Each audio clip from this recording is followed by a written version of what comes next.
Paalala po para sa ating lahat, panatiliin po natin ang katahimikan at kabanalan ng ating gawain ngayong gabi.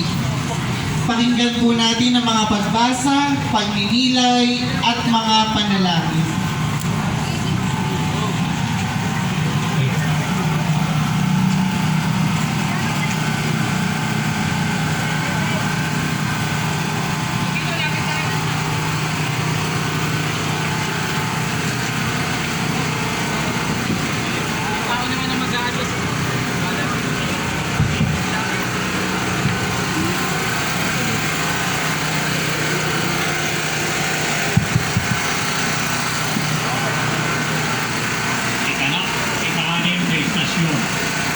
Sinasa ni Veronica Roca Jesus.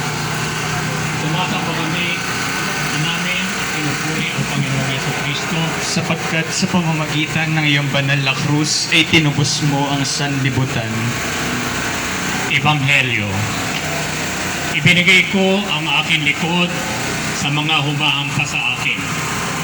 Ang aking mga bisngi sa humahatak